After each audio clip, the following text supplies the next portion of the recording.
लालची दूध वाला। सूरजपुर नाम का एक गांव था। वहां लाला राम नाम का एक दूध वाला रहता था। उसकी पत्नी बहुत लालची थी। वो उससे हमेशा कीमती गहने व महंगी वस्तुओं की मांग किया करती थी, मगर लाला राम उसकी मांगों को पूरा नहीं कर पाता था, क्योंकि वो दूध बेचकर बहुत कम पैसे ही जुटा पाता था। लेकिन उसकी पत्नी उससे हमेशा ताने मारती रहती थी और हमेशा उससे महंगी वस्तुओं की मांग करती रहती थी।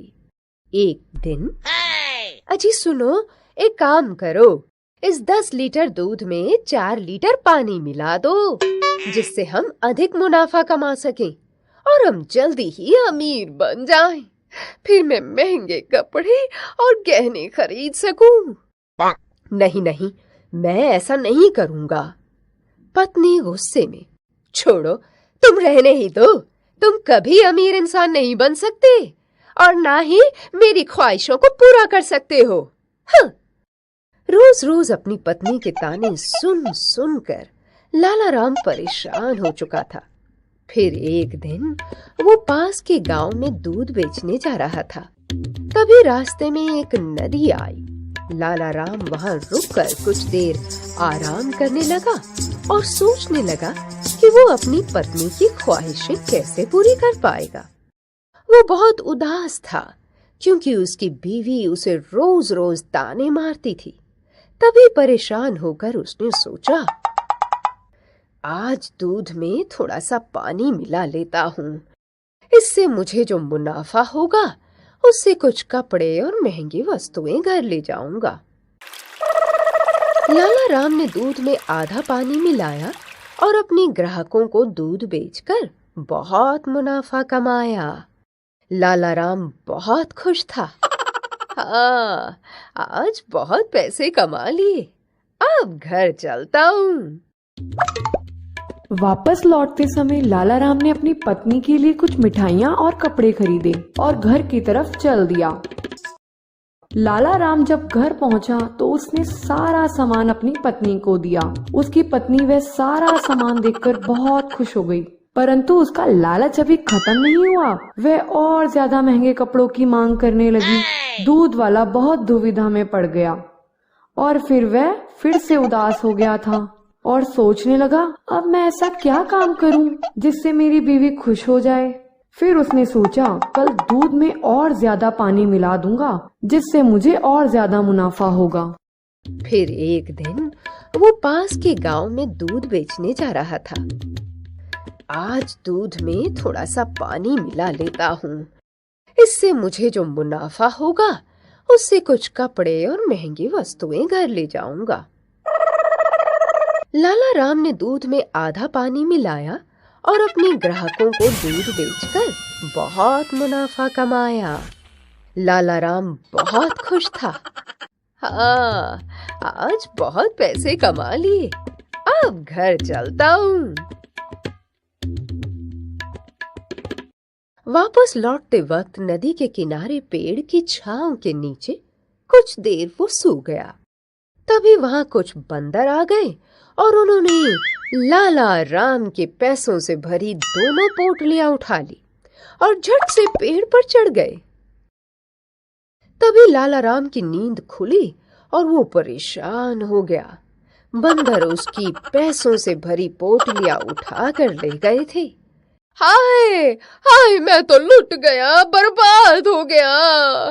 बंदर तो मेरी दोनों थैलियां ले गए। हाय, अब मैं क्या करूं? ए बंदरों, मेरी दोनों थैलियां लौटा दो। मैंने तुम्हारा क्या बिगाड़ा है? बंदर उसे देखकर जोर जोर से हंसने लगे। तभी लाला राम को एक बात याद आई। उसके दादाजी ने उसे बताया था कि बंदर नकलची होते हैं। तुम जैसा करोगे वो भी वैसा ही करेंगे। तभी वो अपने दोनों हाथ ऊपर उठाकर हिलाने लगा, तो बंदर ने भी वैसा ही किया। ऐसा करते देख दूध वाले ने सोचा, अरे यह तो मूर्ख बंदर है, मैं जैसा कर रहा हूँ ये भी वैसा ही कर रहा है। उसके बाद वह जोर जोर से कूदने लगा, तो बंदर भी उसको ऐसा करते देख कूदने लगा। फिर दूध वाले को एक उपाय आया। उसने सोचा क्यों ना मैं अपने हाथ में रखे गमछे को जमीन पर फेंक दूं, क्या पता ये मूर्ख बंदर भी ऐसा ही करे।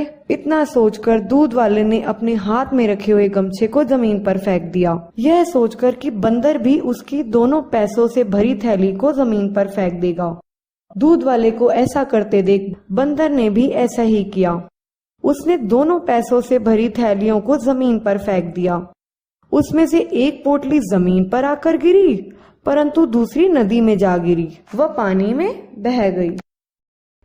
हाय हाय हाय, ये क्या किया मूर्ख बंदर, मेरे पैसे पानी में क्यों फेंक दिए। हे भगवान मेरे पैसों को बचाओ, हे भगवान मेरे पैसे बचाओ, कोई तो मेरे पैसे बचाओ, मैं तो लुट गया, बर्बाद हो गया। तभी वहां भगवान हनुमान प्रकट हुए और लाला राम से बोले, हे मनुष्य, व्यर्थ में विलाप क्यों कर रहे हो। तुमने जितना पैसा अपनी मेहनत से कमाया था वो अब भी तुम्हारे पास है। छल कपट से कमाया हुआ पैसे का अंजाम यही होता है, वो तुम्हारे पास अधिक समय तक नहीं रहता है। लाला राम, हे भगवान मुझे क्षमा कर दो, मैं पानी में दूध मेरा मतलब दूध में पानी नहीं मिलाना चाहता था।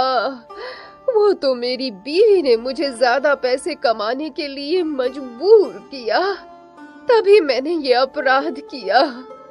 भगवान, जितना तुम ईमानदारी से कमाते हो उन्हीं पैसों में तुम्हारी पत्नी को खुश रहना होगा, नहीं तो अवश्य ही एक ना एक दिन तुम्हारा विनाश तय है।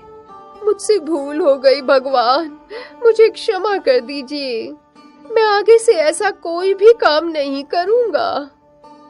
तभी भगवान ने प्रसन्न होकर लाला राम को कहा, मैं तुमसे प्रसन्न हूँ, तुम मुझसे वरदान में कोई भी महंगी वस्तु मांग सकते हो, मांगो, तुम्हें क्या चाहिए।